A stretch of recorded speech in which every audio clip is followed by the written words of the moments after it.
Hola, bienvenidos a la primera edición de Charlas Constitucionales. Mi nombre es Felipe y hoy estoy acompañado de Dana y Juliet. Hoy vamos a analizar una de las temáticas más controversiales de este año 2021 y 2020, siendo la pandemia del COVID-19. En específico, entre los comerciantes de restaurantes, bares y demás contra el gobierno nacional y la vacunación del COVID-19.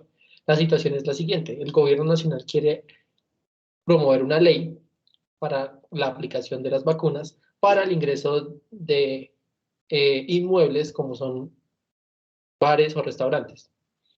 Vamos a hacer un análisis y hemos concretado tres preguntas firmes. Esto basándonos tanto en la Constitución Política Colombiana, la Corte Constitucional y tratados internacionales ratificados por Colombia y vigentes hoy en día. La primera pregunta que nos genera hoy es el principio de dignidad humana y cómo se relaciona ante el caso.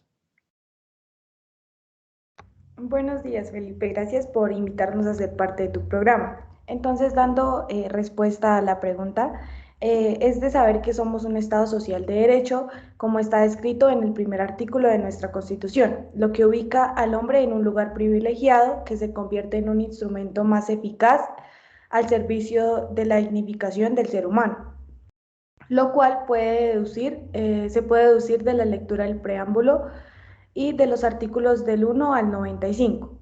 En base a esto, el respeto a la dignidad humana debe inspirar todas las actuaciones del Estado en sus diversas manifestaciones. Esta tiene tres facetas según la Corte Constitucional, explicadas en la sentencia T-881 del 2002. La primera es la autonomía individual, la cual es materializada en la posibilidad de elegir un proyecto de vida y determinar según esa elección. Segundo, unas condiciones de vida cualificadas, referidas a las circunstancias materiales necesarias para el desarrollo de un proyecto de vida. Y por último, la intangibilidad del cuerpo y del espíritu, mantenida como integridad física y espiritual, presupuesto para la realización de un proyecto de vida.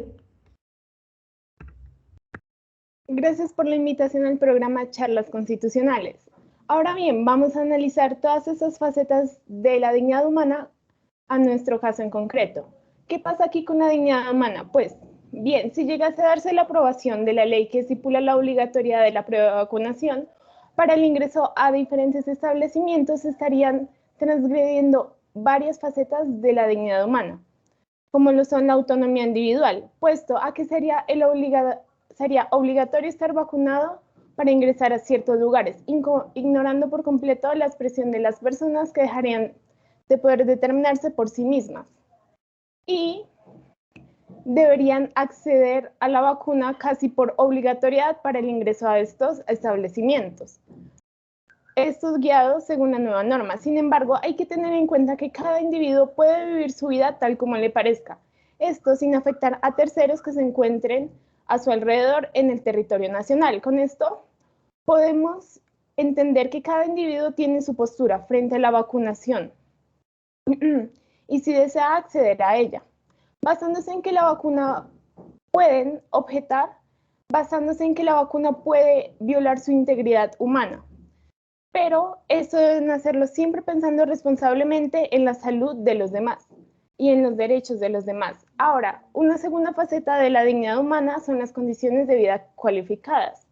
Esta nueva norma claramente va a afectar todo el sector comercial y las personas que trabajan en él, disminuyendo sus ingresos y no permitiéndoles contar con condiciones materiales para desarrollar su vida, lo que conllevará que los comerciantes, sus familias, trabajadores y demás tengan una disminución en su calidad de vida. Por último, la intangibilidad del cuerpo y del espíritu. Aquí esta entra en conflicto con las dos anteriores, ya que claramente la vacuna protege la integridad física de la persona, permitiéndole cuidar su salud frente al COVID-19. Pero a su vez, en casos muy específicos también se podría ver violentada la integridad moral de cada persona. Gracias, Dana. Gracias, Juliet. Bueno, la segunda pregunta que nos atañe hoy es los derechos de los comerciantes a la libertad de empresa, a sus empleados a trabajar y a los consumidores a visitar los comercios no prevalecerían ante la prohibición como la que plantea el gobierno. Bueno, En este caso en concreto involucran afectaciones o amenazas intensas sobre los derechos constitucionales de los habitantes en el territorio nacional, como el derecho a la salud, la vida, la seguridad, los derechos de la población vulnerable y el enfoque diferencial, como son el trabajo, la subsistencia digna, el mínimo vital, la seguridad alimentaria y la libre empresa, entre otras más. El análisis que se plantea es muy difícil, ya que cada uno de los derechos mencionados son fundamentales y son muy importantes para la población colombiana en general. Para los jueces y magistrados solo les queda una alternativa, siendo la ponderación. ¿Qué es la ponderación? Es el método para realizar la aplicación de los derechos fundamentales que buscan un equilibrio práctico entre las necesidades de los titulares de los derechos enfrentados. Todo esto a través de un test de proporcionalidad estricta, ya que se enfrentan derechos fundamentales. La función de este se encuentra en la sentencia C-114 del 2015 y se va a evaluar las restricciones de los derechos fundamentales que generan la medida cuestionada resulta equivalente a los beneficios que reporta, o si no, por lo contrario, esta resultará desproporcionada. El día de hoy intentaremos realizar un test de proporcionalidad, teniendo en cuenta los criterios que nos dicta la Corte Constitucional en la sentencia C-673 del 2001, los cuales son el fin de la medida que debe ser legítima, importante, pero además imperioso. El medio escogido debe ser no solo adecuado y efectivamente conducente, sino además necesario, o sea, no puede ser reemplazado por un medio alternativo menos lesivo. Adicionalmente, el test estricto es el único que le incluye la aplicación de un juicio de proporcionalidad en sentido estricto. Este exige los beneficios de adoptar las medidas excedan claramente las restricciones impuestas sobre otros principios y valores constitucionales por la medida. Sabiendo esto, vamos a iniciar con el análisis de nuestra medida, que es la prohibición del ingreso de personas sin prueba de vacunación.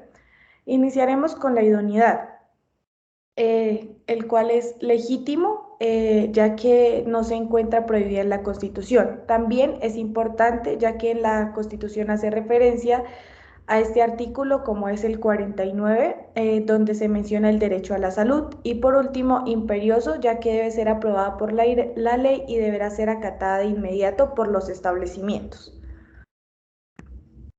Continuamos con la necesidad. Para evaluar la necesidad de la medida, evaluaremos tres criterios: si es adecuada, conducente y necesaria.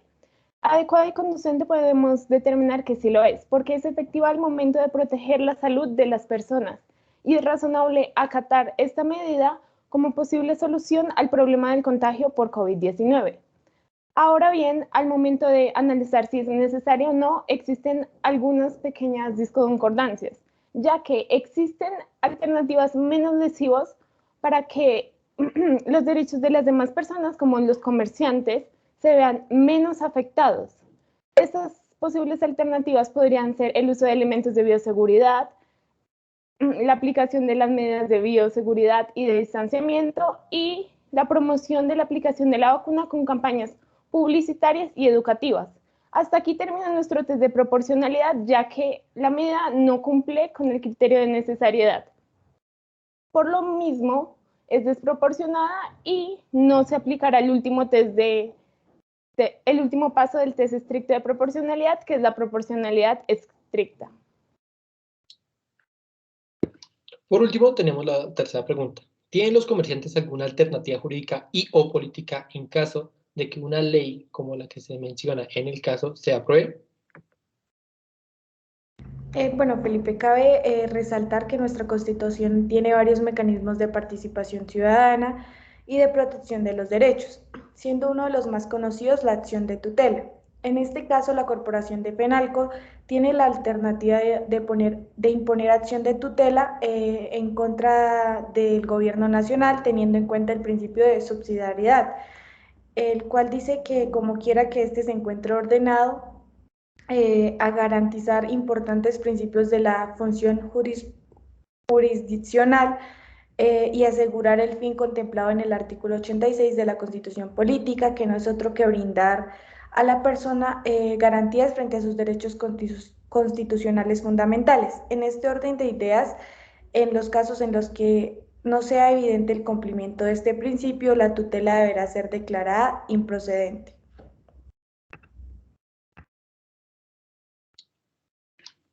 Gracias, Juliet. El segundo mecanismo que puede usar tanto los restaurantes como los bares es acudir ante tratados ratificados por Colombia y que estén vigentes. Tratados internacionales como lo son la Corte Interamericana de Derechos Humanos, alegando que el derecho a su trabajo se ve afectado por esta medida. Como consecuencia tendrá un riesgo muy alto de no recuperación económica y por ende llegar a una quiebra económica, teniendo como efecto final el desempleo masivo de los trabajadores que rodean este sector económico.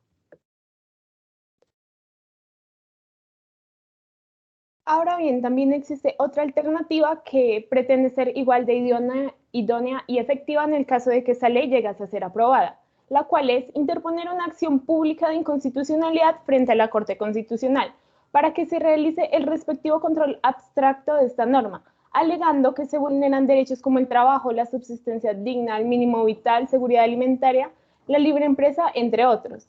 Esta acción la posee todo ciudadano y le da la facultad de acusar ante el máximo organismo de la jurisdicción constitucional normas de inferior jerarquía, que se estiman contrarias al ordenamiento superior que es nuestra Constitución, a fin de que sean declarados inexequibles mediante una providencia que hace tránsito a cosa juzgada en la Corte Constitucional.